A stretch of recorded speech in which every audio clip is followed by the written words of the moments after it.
What's holding you back from starting or growing your business into what it can be? Well, if you're listening to this, it's not a lack of information. What you're about to hear is all you need to get motivated and start making waves. Do It for a Living podcast details the journey of today's true players in their own words. Find out how they broke out so you can too. The time is now. The time is always now. Welcome back to another episode of Do It for a Living. I'm Todd Ersley with the My Shop Assist project management software. And today I'm talking with Charlie Eklund of Hennesseys tech education program called the Tuner School. We've interviewed the School of Automotive Machinists for people looking to machine and build engines, and we've talked with the Tuning School for people that learn how to tune on various platforms and the software that's used, by those manufacturers to tune the cars. But this one's a little different in that they teach people how to install aftermarket parts and understand how that affects the performance and tuning of the cars. And I really like this approach because they provide real-world experience with working on like aftermarket installs. And so I'll be giving them, giving Charlie the opportunity to kind of explain what they do there. And so this episode will mostly be focusing not on Hennessey Performance as a company and more just on the Tuner School itself. We'll save that episode, for another time in the future. Maybe we get John on here to do it. So we'll see about that. But Charlie, get things started here. Can you give us a brief synopsis of what led you to work at Hennessey and how did you become part of the Tuner School? Yeah, thanks, Todd. I actually came from about central Minnesota. I grew up on a farm, not much as the normal car guy background, but kind of always wrenched on stuff. We had a logging company too, so I was always wrenching and working on things. So it's like mechanically inclined, but farm stuff, not performance automotive. Right. I grew up kind of working on more carburetor stuff and diesels, but at the age of 17, I was actually in a car wreck, so that put me in a wheelchair and kind of put me at a little disadvantage, but I still kind of wanted to get back in the labor force and get to work and do what I loved. So at the age of, I think I was about 19, I was working on I had an SRTG WK1, wanted to soup it up a little bit. And I knew the basics, but I kind of wanted to know more. And one day I just kind of looked up, how do I learn that? I think I Googled how to put a cam in a Hemi, just that kind of sentence. And Tuner School came up, and I always heard of Hennessey, saw their badass cars that they put up, and always making 1,000 horse. They could turn anything into 1,000 horsepower. So just thought, why not? And came down from Minnesota, went to Texas, and it's kind of a fairy tale after that, you might say. But right when I was in Tuner School, I learned crazy amount. We had a pretty good instructor. He kind of got thrown into it. Didn't really know what to think, but he made a great instructor. And about halfway through the class, they kind of asked me if I wanted a job there. They liked what I had to put out and couldn't turn that down. So wow, so you actually enrolled in the Tuner School and then that segued into the job, huh? Right, yeah. So a lot of the people that actually work at Hennessey and work for Tuner School kind of all went through the program, which I think is a great thing. Kind of promotes on what we do and that we believe in what we teach. So yeah, that's pretty cool. You got first world experience. I know that like large corporations actually do kind of like an executive training for their high up people where they circle them around, a lot of the different aspects of the job so that they can get a better understanding of the people they're going to be managing. So that's really cool that you and sounds like many other people actually took the school. That's kind of your financial and commitment to say, hey, like this is really serious for me, and then they say, okay, well, we've got a position that you may be interested in. So that's really cool. Right. And even our lead instructor, Alex Pites, he went through the program back in 2013, and when he got the opportunity to come back and teach, he said it's just one of those things you couldn't turn down because he don't know where he'd be without Tuner School. So he came back and decided to teach it. Very cool. That's a pretty cool story, man. Coming from the farms of Minnesota down to Houston, Texas, to work on supercars. Exactly. Yeah. Couldn't just kind of one of those things you can never turn down. Uh-huh. So can you give us a little bit of background story for the tuner school itself? Do you know how it got started? Was it something that John had always thought about, or was it something that somebody else may have gotten started for him? Right. It's kind of a funny story. Every time our graduation night, this is one of John's favorite stories. But with Hennessey, John, about 10 years ago, he said he started getting more emails on how to build these cars, and he said he'd have these people call in, and they wanted to learn how to. He got these 600-700 up to 1,000 horsepower Vipers, and how he learned how to do that, and how he found people to learn how to do that. So he kind of thought, hey, I mean, there's obviously a demand for this kind of stuff. So he decided to open up his own school for it, to not only teach techs that wanted to work for him, but teach people that wanted to know how to build fast cars and tune them and kind of get them out to the track. So, I mean, from there, and he kind of reached out to some people that he knew that really knew the trade and wanted to teach it. So, took a little corner of Hennessey out of the shop and started teaching. I think the first class was maybe 5 to 8 students, and okay, it's fair. Like I said, it went uphill from there. Yeah. So when he developed the curriculum, was it? I know we haven't talked about what it is yet today, but what were they? Do you know what they were learning back then? Was it still like, here's how to install a cam, or like here's how to put aftermarket turbos on a car? I don't really know exactly, what he was doing to get started in those first few classes.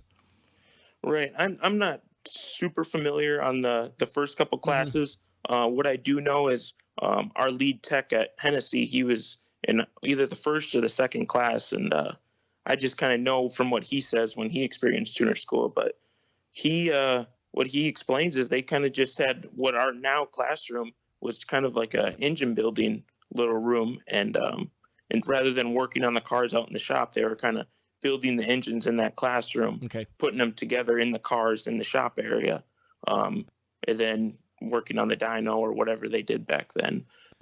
So John he kind of got this all started from people inquiring on how to do stuff, and he's like, I get so many questions, I'm just going to teach them how to do it. Right. Yeah. He obviously saw a demand for the want to build performance cars. I mean, there's always mechanics out there and mom and pop shops, but there's people that wanting to learn how to spec out a cam or head design or even just tuning. So he saw the demand and obviously supplied it. He's a very great businessman, and he saw the opportunity. That's very cool. Yeah. We like those stories of, hey, this is this thing that I need. I can provide a solution to this problem, and then they actually go through with it. Because, I mean, the biggest complaint that I hear from shops is not being able to hire, skilled, not necessarily competent, but, just skilled and motivated techs. And I think a lot of it comes from just the nature of the aftermarket industry where, you don't have specific instructions on, picture by picture, bolt by bolt of what to do.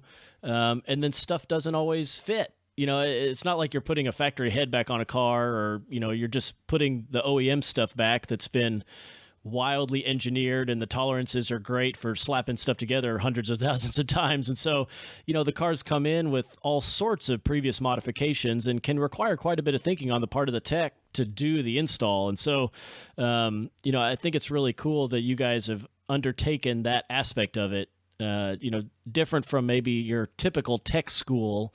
And they do have performance arms of them. I know that they have that, but you guys are really focused on the installs and the tuning side of it. So I think that's cool that he kind of saw a need in that market and just filled the role. Right. And a lot of it was, clearing the air. There's so many forms out there, and we call them form surfers at the school, that just the other day I wanted to show them an example of you can't always believe everything you read on the internet. So I'd tell them to look up the torque specs for torquing down an LS3 head, and I think they found 5 or 6 different answers, Oh, and yeah. none of them were the right answer for the Wow. torque sequence or the torque specs for that head. So Yeah, you kind of asked clear that, in the air. yeah, you asked that question on a forum, and you don't know who the people are answering the question are going to be, kind of deal. Right. But there are other. I was thinking like do the YO Tech and I don't remember what any of the other ones. Do they have like I'm pretty sure they have like a performance side, but I guess it's more on like the engine building or the body mods than it is the installs and the tuning. Do you know anything about those? Well, the biggest, I'm not as much in the teaching part. I'm more in the admissions. Mm-hmm. So I talk to these people that tour WyoTech and some of the other big schools out there. And what they didn't like is just to get into the performance side of the program, they'd have to go through a 3-month course on oil changes and brake jobs. Okay. Which is something that we kind of just do on the side anyway. Yeah. So we spend a day or two on changing the oil or different brake situations. But so they kind of wanted to just get into the They already knew oil changes and spark plugs, so they wanted to jump right into the performance part of it. Yeah, I could probably equate that pretty close to just like a general college education. If you go to college, they make you take a bunch of, I don't remember, core competency classes that don't really affect what you're going to end up doing. You're doing pre-med, you're not going to be taking some random class on something that has nothing to do with what you're doing. And so interesting to hear that the tech schools kind of follow that a little bit. I understand their reasoning behind it, but if you're going to be doing performance stuff, you're not going to be a lube tech. You've already done that, so you're not going to be that. So they don't need to focus on that stuff. So that's pretty cool that you guys kind of jump right into it and get it going. Right. So, about the company, a little bit more about the company. Do you think that location has played any role in the success of the school? Because just to give a little bit more background, the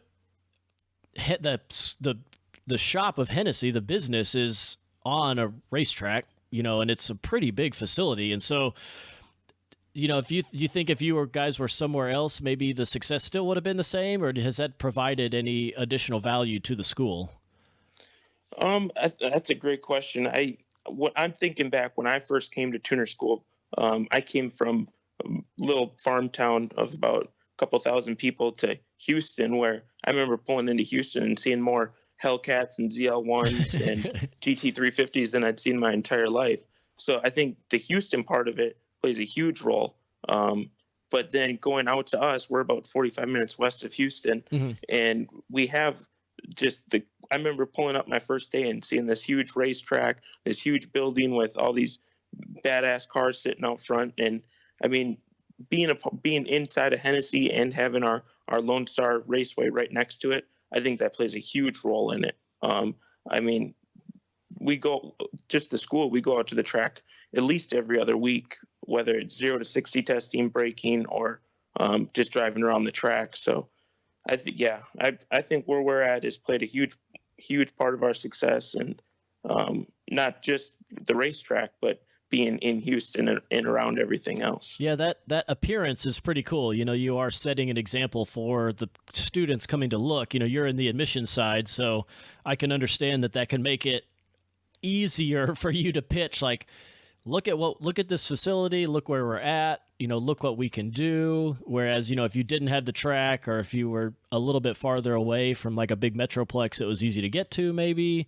But you guys are far enough out that the housing isn't, you're a good ways outside of Houston. So it's not like, the guys are having to spend, $1,500 a month on a 1-bedroom apartment, so I guess that, you're far enough away that you're not getting hit with the metroplex or the big city stuff, but it still plays a big role in it.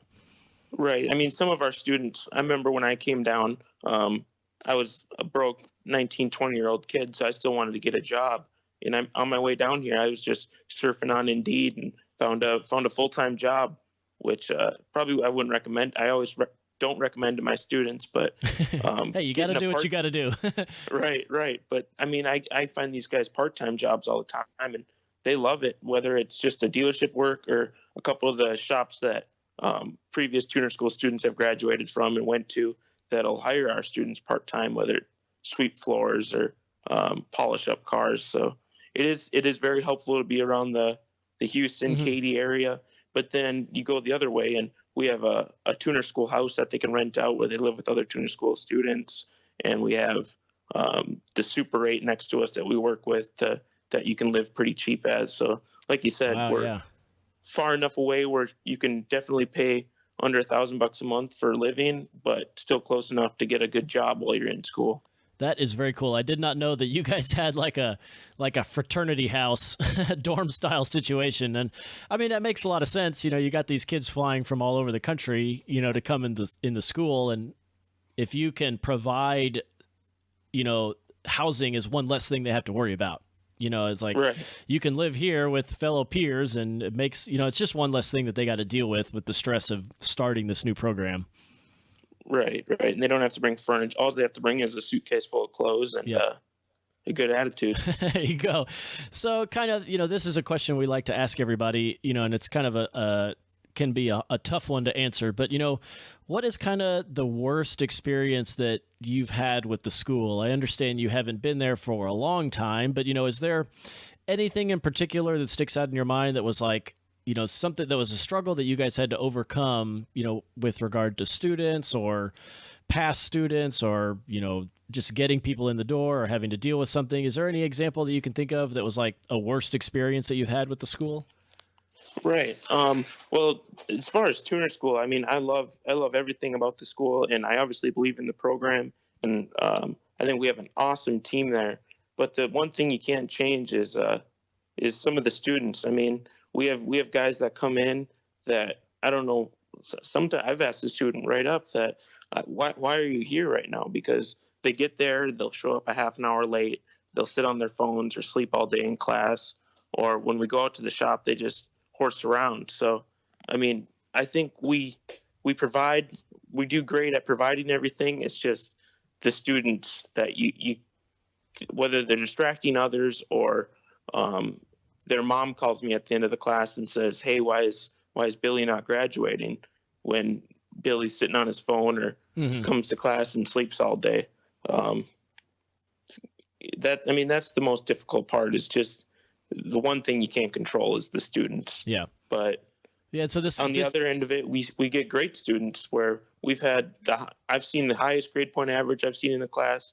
The student, it was a couple classes ago, he got 99% overall grade point average. Where in the same class, the person that sat right next to him got 20% overall grade point average. So now this is kind of personal, but a pseudo personal question, but like you in the admissions, do you take that personally? You know, like you're the one, I'm assuming, like vetting the students and picking who comes and who doesn't goes. Like when somebody like that slips through, you know, like, do you take that to heart and be like, man, like, I'm really sorry I messed that one up?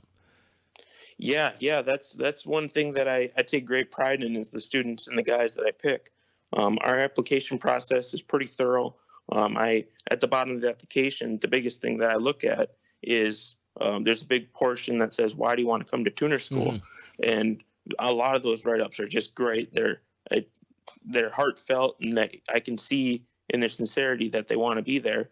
And I try to have I have at least one or two phone call conversations with these guys. And the one that sticks out in my mind, in his call, he was so excited for it. He was pumped to be there, pumped to learn everything. But then he got there, and the first day he didn't even show up. So wow. How do you plan for that? Jeez. But I think the problem with that is he was a pretty young buck, and I think he was just getting out of the house for the first time and kind of just went crazy, which is unfortunate, because I think he had a lot of potential, and he wanted to learn the stuff, but he was too excited on playing around Houston instead. Man, yeah, that's got to be tough, kind of picking and choosing who comes in. But you know, yeah, you get the good ones, and you're like, I got that one. Do guys ever get kind of burned out? Because I know, it's physically hard to work on these cars. Like I know there's lots of techs out there, but it can really wear on you day in, day out of having to, be on your feet and wrenching and torquing stuff down. Do any guys get burned out? Like halfway through and be like, man, this is just not what I expected it to be. I'm going to have to do something different. See, that's what's great. We have a pretty small program, so there's we accept 15 students at a time, no more. And we have at least 3 instructors. We try to have an instructor per 5 students. And you really get to know the guys that way. And if you feel them getting burnt out on something, we kind of introduce them to something else. Okay. So not only are we wrenching on cars and putting cams in, but we're also on the dyno. And then we also do a big welding part of it too. So couple classes ago, we had a kid come. He got right out of the Air Force. He had an awesome 4th gen Camaro with a 416 stroker in it, and he thought this is what he wanted to do, is wrench on cars. But after a couple weeks of it, like you said, he just wasn't feeling it. But that same guy, he was awesome. He's never touched a welder in his life. And the first day we were in the welding lab, he threw down a TIG bead that I could never do, and I've been welding TIG for 5 years. Yeah. So, and I still keep in contact with him, and he's working at a very successful welding shop in Las Vegas, and he's from Michigan. So it's kind of cool to see he came through the program and found what he loved to do, and luckily is better than going to a welding only program, because he still got to learn some things about his car, but found what he loved to do still. That's cool. Well, shifting gears back to the positive side, tell us something you're doing right now that's got you fired up. We got a couple new things going on. So in our 3 cars in class right now, we have 2 5th gen Camaros and a Coyote Mustang, and we are looking at getting an LT based car, whether it be kind of a newer LT1 SS Camaro, or maybe even an LT4 if we can find it a good price on the ZL1. So kind of getting into the direct injection, learning that stuff, especially tuning on the dyno. And we're working with, Alex Pites is our lead instructor, and he's got a pretty good in with HP tuners. So we're trying to kind of get HP tuners in there more, whether it be including the software with the program, or just kind of getting the students out to learn more about HP tuners. Yeah, that's pretty cool, kind of getting into that side of it, just kind of expanding the platform. So let's take a real quick break here, and then we'll be right back. We all know owning a shop is difficult, so we created My Shop Assist to help you manage the various jobs. Whether you run a machine shop, a performance tuning shop, build off-road trucks, or even do powder coating, My Shop Assist can help you. It is completely online and will help you schedule the jobs, log time on each task, track parts orders, and take pictures of the work. You can even export your jobs from My Shop Assist into QuickBooks as invoices. So if you're interested to improve operations at your shop, check out myshopassist.com to start your 30-day free trial. Okay, so we're back with Charlie Eklund of Hennesseys The Tuner School. So you touched on a little bit, kind of the cars you guys work on, but can you give us kind of a rundown of the look of the business? How big of a space does it take up? How big is Hennessey itself? You mentioned there's 3 teachers and about 15 students. We'll go into some more detail about that, but kind of how is the school laid out at Hennessy's shop? Right. So the Hennessey shop itself is it's about 40,000 square feet, and we use as much of that as we can. But the school is kind of a sectioned off part of the shop. The school shop, we have 3 lifts, a set of tools with each lift. The shop itself for Tuner School is just over 1,600 square feet. We have a 600 square foot classroom we have a smart board and kind of desk, so everyone. That's for when we're in the classroom, kind of going over the dirty details of whether it be PowerPoints or presentations. And then, but not only with the school, but we're out in Hennessey where we have the welding lab, the dyno, our parts area. So the students get to use all of Hennessey and all of the school, which I think is awesome. Whether it be working on their own cars in our wash bay, or washing or detailing the cars, and using all the square footage that we can, so we're not just kind of clumped in this little 1,600 square foot area with 15 students, but we can have 2 people working on cars in the shop. We can have another team in the welding area building their catch cam for the next step, or a team on the dyno, a team in the welding, and a team in the shop. So we're not always kind of shoulder to shoulder in the shop or in the classroom. Yeah, that's pretty cool, because I taught one of our new classes, the starting a shop class with you guys in the middle of last year. And I was, I've been there a few times, but I've never really gone into Hennessey. There was, there's been events out there that I would attend, and I'd never actually gone into the facility. And so when I came down there to teach that class, it was like, yeah, you drive up and, you've got the 6x6, Raptors outside, and you got Vipers everywhere. And, you guys are working on all sorts of like souped up Suburbans, really weird stuff that I was like, I didn't know you guys worked on that. And then, yeah, the classroom, very professional. You got the seating and the projectors, and then, the shop space itself is kind of off to the side and its own little deal. So, yeah, I was very impressed with the layout of the school, and it is kind of cool that it kind of all plays in together with Hennessey, the shop. And so about the classes, can you give us a quick rundown of the curriculum? Maybe like a bullet point of when the students come in, what they learn along the way, and then, what they come out with knowing?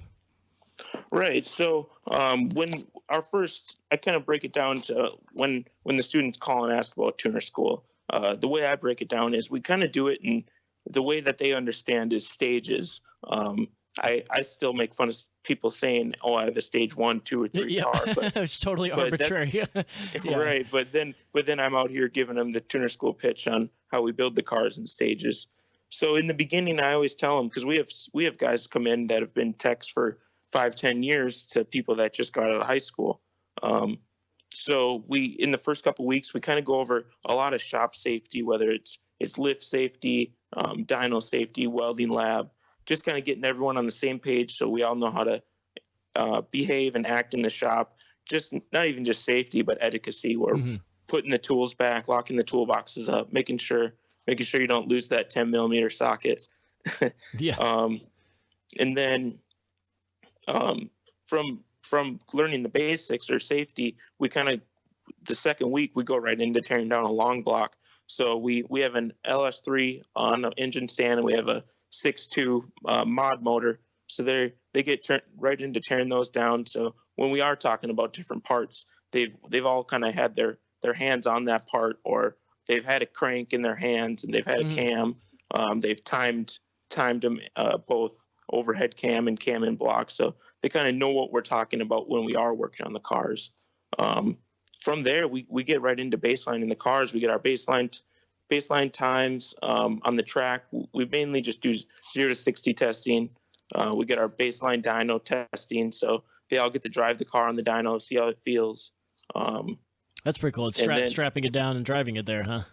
Yep. So they all get some seat time, and then right away, week 3, we're into bolting headers and intakes on the car. So we're learning about the parts in the classroom, the different intake design, header design, diameters, such and such.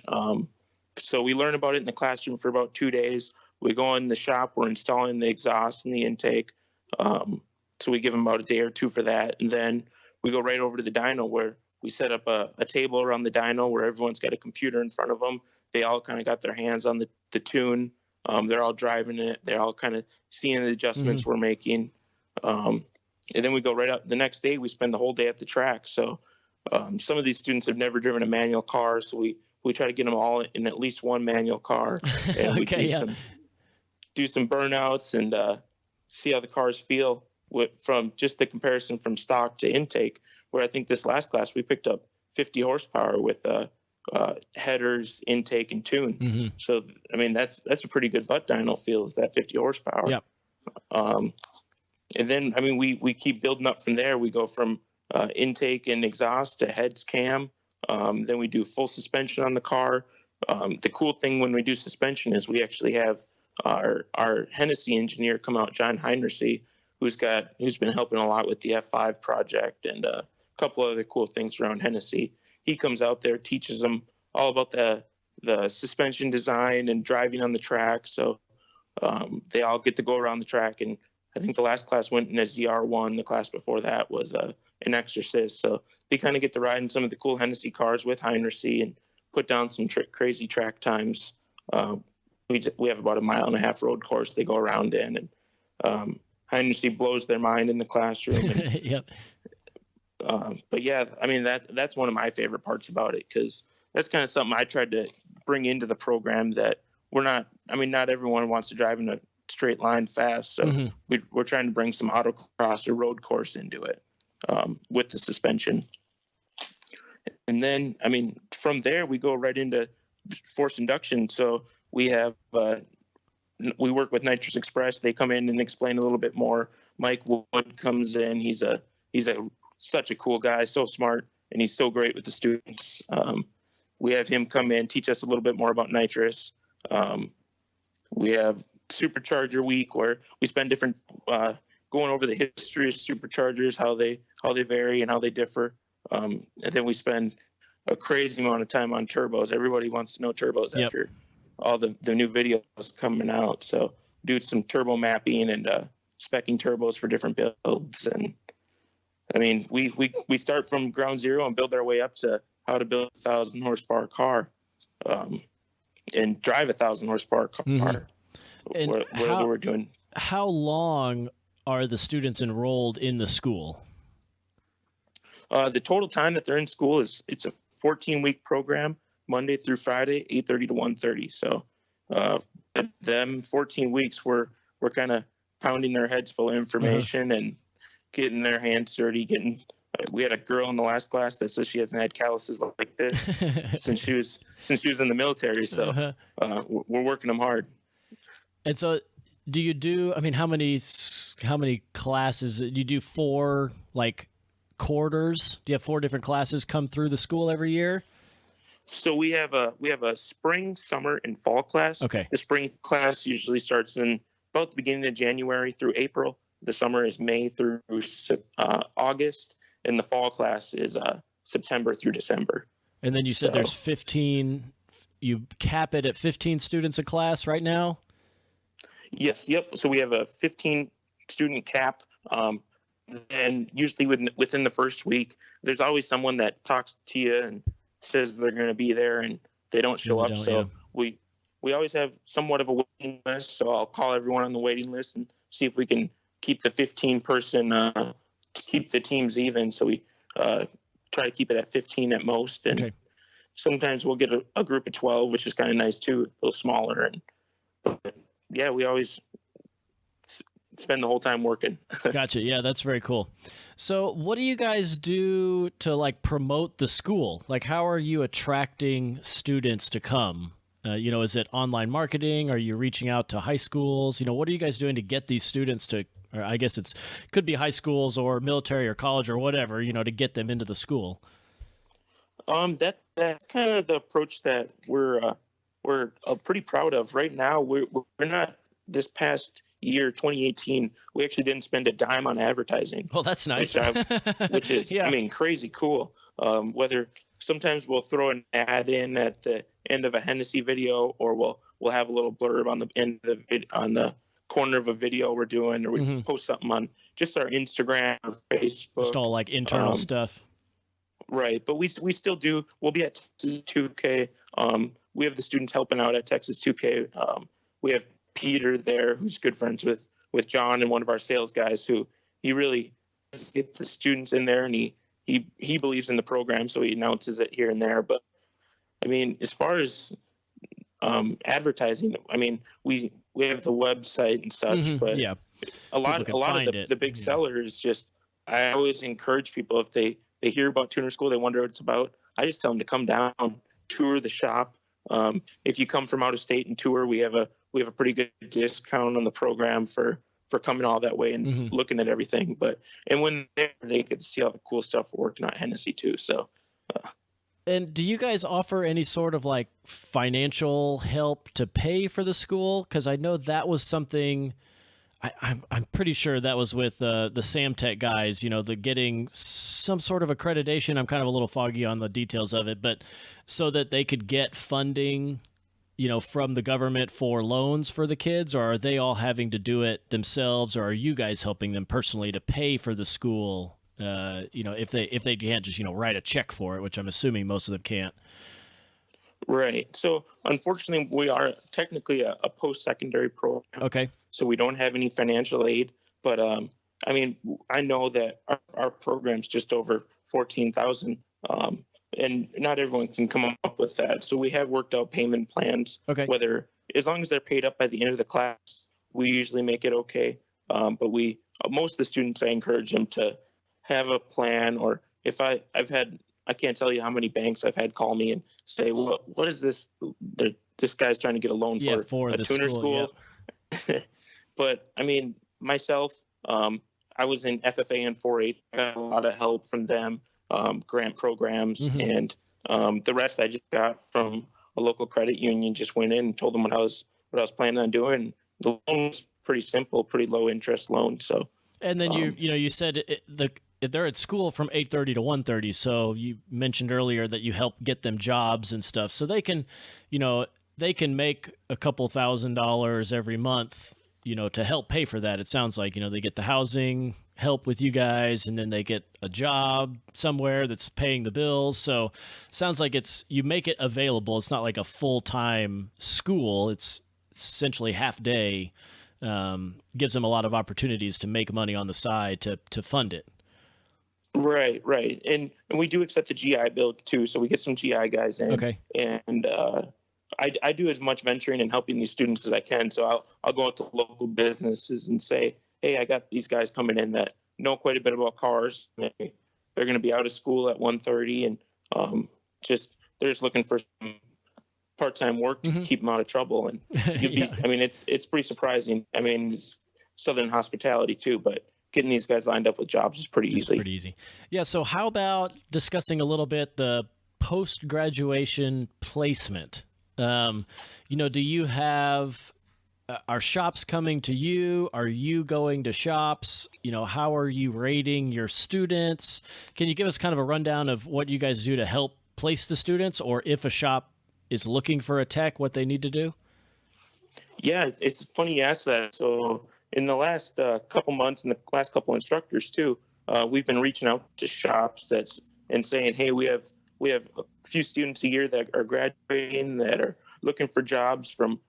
We have shops in Germany that we've worked with, Japan, and then all over the Wow. country that we've reached out to and talked to. But then just this last 2 weeks, I've had at least 5 shops call me, just around the Houston area, of course, but saying, hey, our business is doing great. We can't keep up. And we have a tuner school student that went through class a couple of years ago, and we want another one. What are you teaching these guys? They're doing awesome.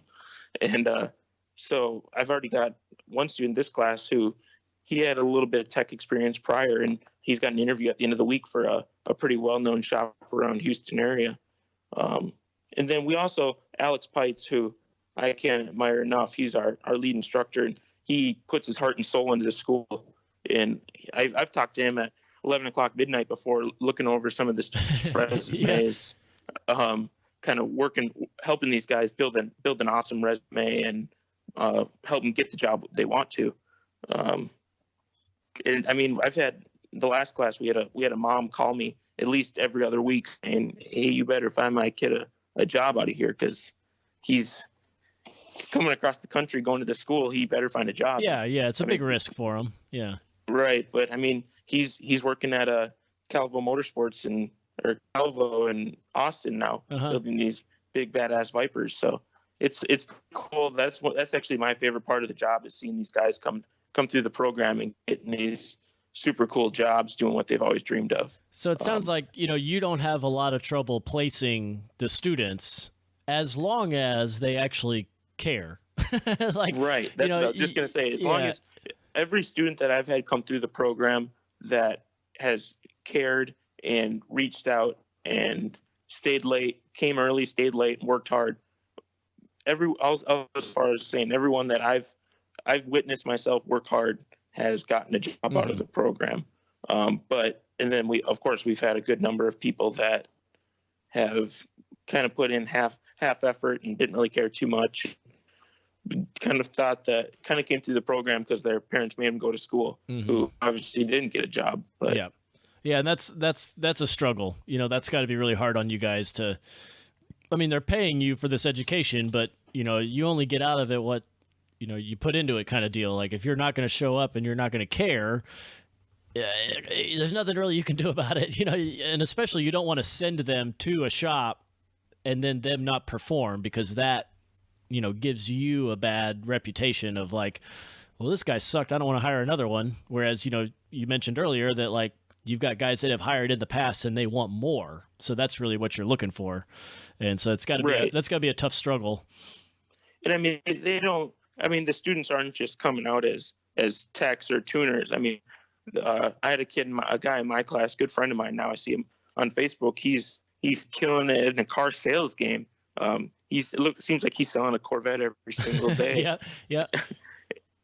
But yeah, so they're all over the automotive industry, from car sales to mobile detailing to building these 1,500 horsepower Vipers. So yeah, it's pretty cool seeing them go on from the program. That's awesome. So, I feel like there's a very high demand for the product that you are producing, i.e. like educated and hardworking students. Do you guys have plans to step it up to 20, 25, 30 students? Like what's kind of the 1-year plan for growing the school? We've talked about expanding the course and making it bigger, but the more I talk to the other guys and other instructors, John, he's really great about letting us take the reins and seeing how we feel about the program. I mean, that's a whole nother story. I could go on about that all day, but he's really great about that. And we've kind of all decided that the 12 to 15 student mark is a really good mark for us. Cause I mean, any more than that, I feel like the students wouldn't be getting the full experience, the full hands-on experience. We get to know these guys really well and know how they behave in the industry. Where sure, he might be a great tech, but maybe he talks too much or he doesn't talk enough. So we can kind of spread that knowledge on to the next employer that calls us to see how the student was.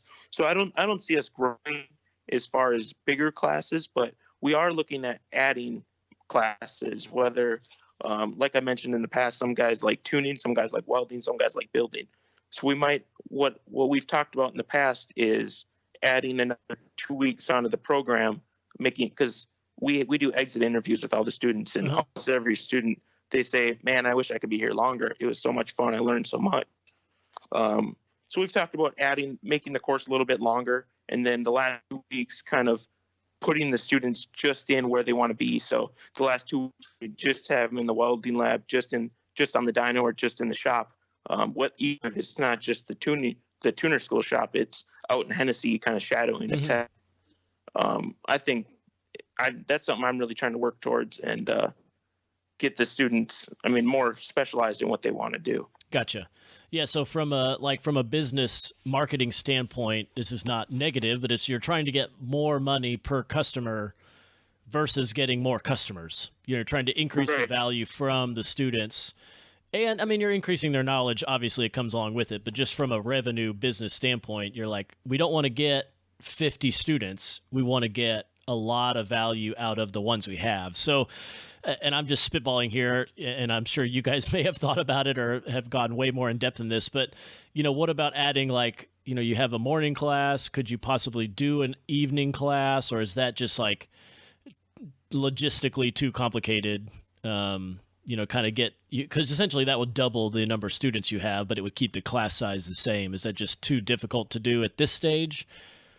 Right. It's not just the tech or the students, but like I said, I believe so much in this program. We like to keep it small and personable, where if we get too many students, it's just too much, not only on them, but on the you still have instructors coming in. Yeah. He can't be there for 10 hours a day. Right. He has his own shop and his own business to run. I work for Hennessey and tuner school, so I have my own things to do, along with our other instructor, Tanner. He has things around Hennessey to do. So not only the students, but the instructors too. We deeply care about the program and everything, but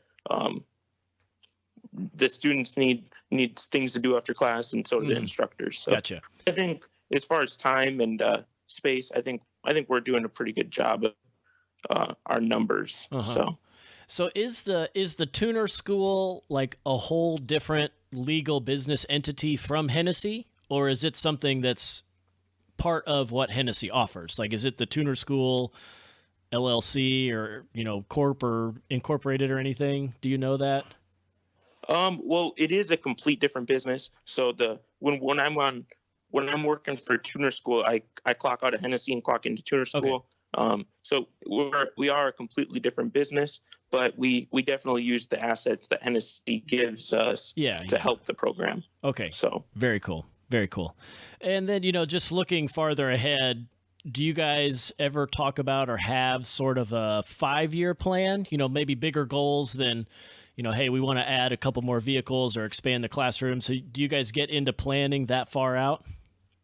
Yeah. So with the growth of Hennessey, we are looking at kind of separating tuner school more, kind of making it more of a full-time thing as a 5-year plan. So we are, with all the Hennessey things going on with the F5 and all these crazy things that we're building, we have definitely thought about building a separate building for tuner school. So one of the problems that we have right now is we have the tuner school room next to the welding room and then the dyno. So when they're doing a full pull on a GT350 that revs out to sky's the limit, sometimes we're sitting there for just waiting, 15, 30 seconds for that dyno pull to be over.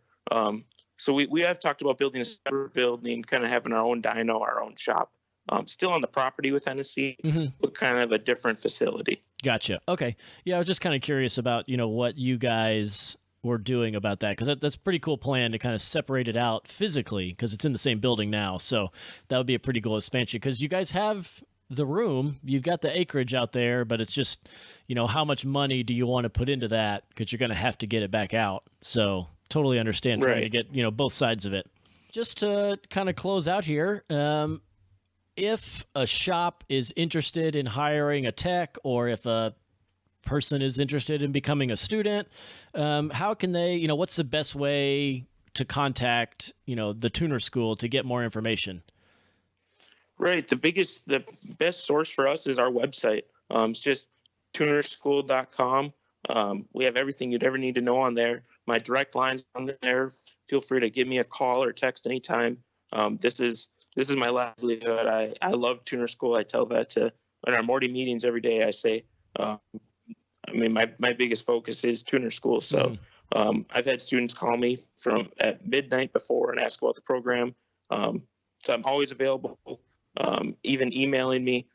Everything's on tuner school. If you hit the get more info tab, fill out that it's just a couple things about you so we can kind of get a feel how interested you are. And from there, whether you're a shop or a student interested, we kind of separate that out from those get more info tabs, and we'll reach back out to you and kind of get in contact and see what we can do for you.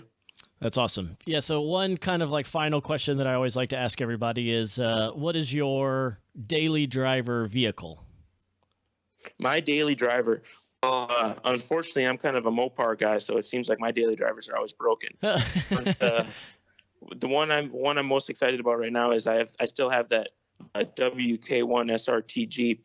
Kind of got the full works done to that. I built motor, heads cam kind of thing. Got a standalone fuel system, run a 250 shot of nitrous. Really, really hoping to shoot for 10s this year. So we'll see how that goes. That's a good daily vehicle. Everything. Yeah. So awesome. Well, hey, Charlie, I really appreciate you taking some time to, explain Hennessy's Tuner School and, get some more information about it. And so, yeah, everybody, if you're interested in hiring a tech, or you're looking to grow your business, or if you're just a listener that's interested in cars, then, feel free to reach out to them. So, Charlie, thanks again, and wish you guys the best of luck. Thanks, Todd. Thanks for listening to Do It for a Living. You can find out more about this guest, this show, and even details about what we just talked about at our website. Check out the Facebook page at facebook.com/doitforaliving and tell us who you want to hear from. And most importantly, subscribe to the podcast. Click subscribe. Do it now. Seriously. I'll wait while you grab your phone. Open up the podcast app.